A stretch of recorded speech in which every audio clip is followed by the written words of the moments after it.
This is KUGAN CASSIUS for Rifle TV in association with Macklin Gym Marbella. We're at the undercard press conference for Joshua versus Brazil. Excuse me.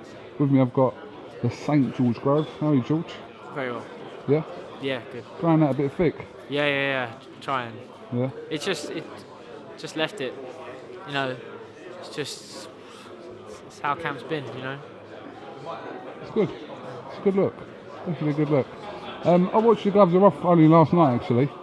It was rather entertaining. Was it? Yeah, I haven't seen it, to be honest. I was there though, actually, at the time. It was filmed a little while ago. It would be better if it was filmed this week. Do you know, like when Martin's got a little bit more to say, everyone's getting a bit closer to the fight. You know, like everyone's getting a bit edgy. So you know, you probably make for better TV. But yeah, I haven't quite seen it back yet. But yeah, I heard it was all right. Yeah, watching it, you kept sort of referring it to each other as, you know, very good fighters. That was a common phrase between the two of you. But then there was an underlying little dig by him and you. So, but I mean, you don't dislike him, I shouldn't imagine.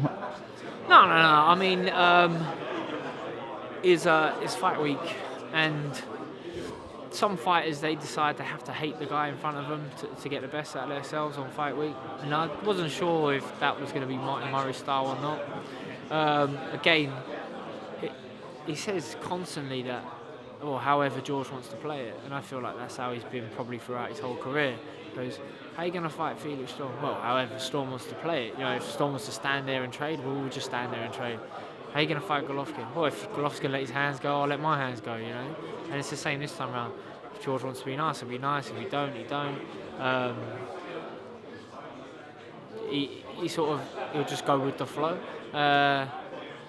This week though, he's focusing on trying to pick holes that can come across as an advantage at some point, and it's just trying to give yourself something to hang on to if the going gets hard. So what came across for me today from Martin was I could no longer do middle, and that was spoken by himself and his team.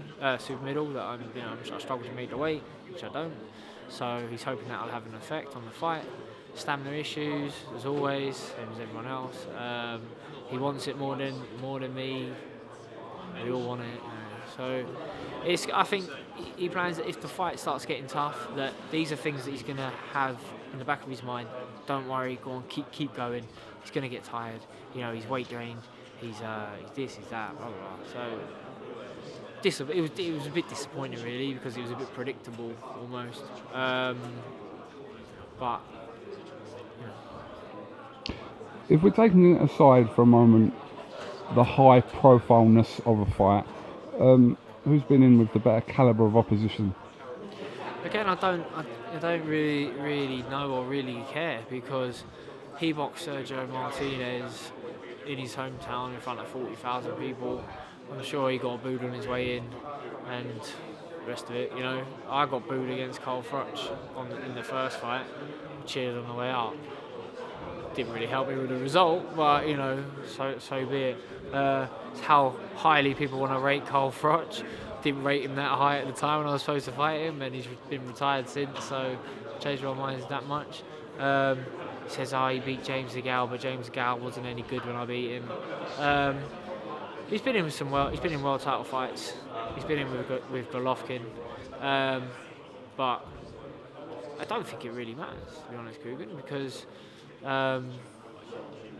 we've both been in big enough fights now to know that this is a big fight and how to deal with that occasion. I know what I'm doing. I don't need to pin any hopes to it in terms of on fight night will it have an effect on him or not. It's more down to getting in the groove for me and get my fight how I want it to be, off and running from the get-go, and then building from there. And I think that's more than enough. When I interviewed you a few weeks ago, you said that the loser of this fight possibly may have to retire. Is that still how you see it? Well, you know, I mean, nothing much has changed between us since then. But I'm talking about in reference to you more than Martin. No, I'm not going to retire if I lose, but I'm not going to lose. So if I lose, I'll make that decision, but it's not going to happen, because it's just not going to happen. I'm going to beat Martin Murray. I'm going to beat him well, and you know, I have a real good feeling about that this time. He said he's been in with tougher fights than I have. He's 33, but he's fresh, and I should have retired. Do you know what I mean? Like, he heard that I wanted to retire after Badu Jack fight. Well, yeah, I was pretty down after losing to Badu Jack, after spending 2 months in America, and losing a close decision that I genuinely thought I'd won at the time because of the information I was given. So that was disappointing, but it wasn't that long before I was looking around to find a new trainer, and then from then, what would be the next fight? I lost that fight against Badu Jack in September, and I boxed again in January.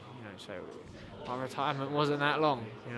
I'm in a great place. I'm training well. I'm boxing well. I'm enjoying myself, and I'm going to win and win well on Saturday night, and people won't even be asking me questions about retirement. He has made reference to the fact that you've had 3 trainers in your professional career to his one. Is that relevant at all? Not really. Lots of great fighters have lots of great trainers throughout their career. But you specifically have pinpointed defeats because of your trainer. I was unbeaten, working on down a move, moved on, lost a few. Felt I needed to change. Changed.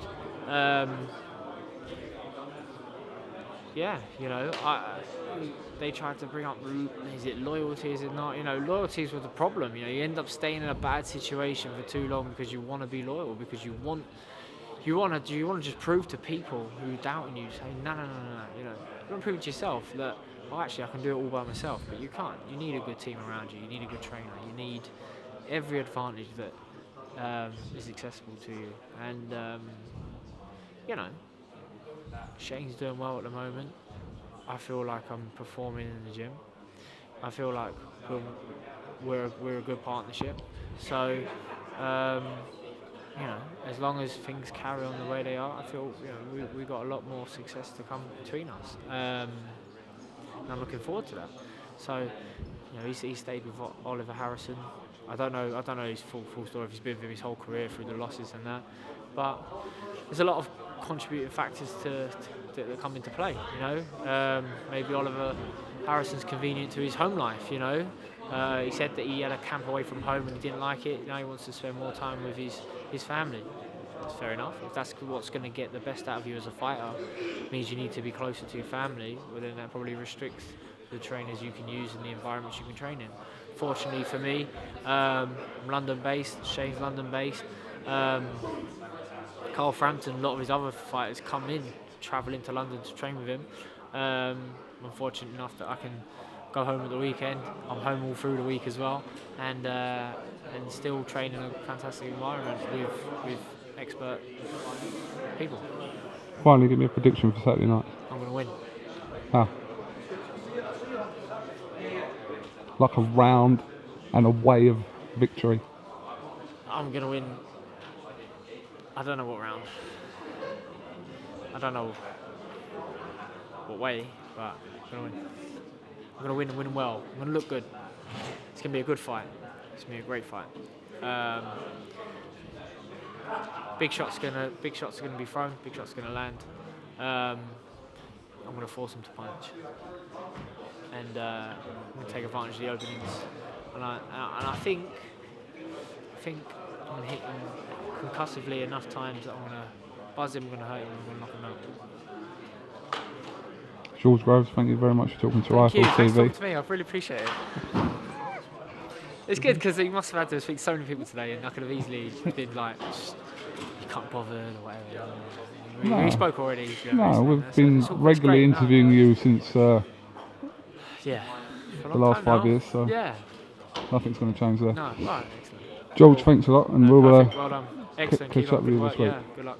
Thank you very much. Very good.